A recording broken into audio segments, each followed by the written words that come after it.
Cela faisait plus d'un quart de siècle que Demi Moore n'avait pas remis les pieds à Cannes.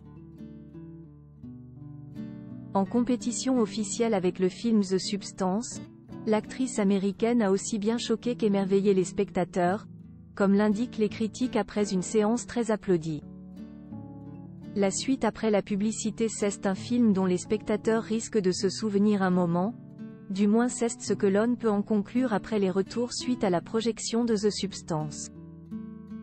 Le second film de la réalisatrice française Coralie Farja a eu l'honneur d'être retenu dans la compétition officielle du Festival de Cannes 2024, aux côtés de mastodontes comme Megalopolis de Francis Ford Coppola ou Les Linceuls de David Cronenberg. Dans ce film d'horreur, on retrouve un casting 5 étoiles avec notamment la nouvelle étoile montante des Hollywood, Margaret Qualley, fille des Andie McDowell, ainsi qu'un acteur très confirmé, Dennis Quaid. À leur côté, on trouve Demi Moore, l'icône du cinéma américain, qui revient à Cannes pour la première fois depuis 27 ans. À l'époque, en couple avec Bruce Willis, elle était venue accompagner son mari qui présentait Le Cinquième élément, de Luc Besson, mais c'est bien le tout premier film de l'actrice de 61 ans en compétition officielle et visiblement, la projection a marqué les spectateurs comme les critiques.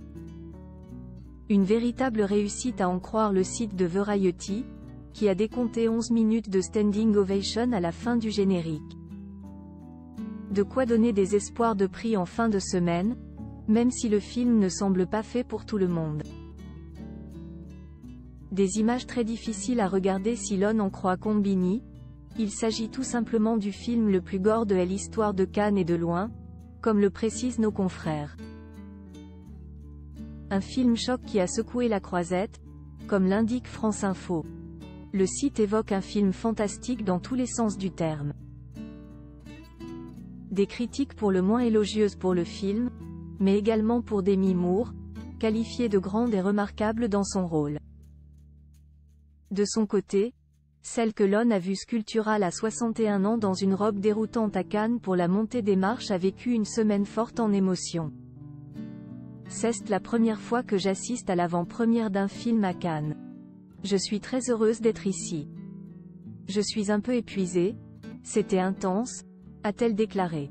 Un retour fracassant pour Demi Moore à Cannes, avec un film aussi choquant qu'hypnotisant et qui semble bien parti pour repartir du festival avec une récompense.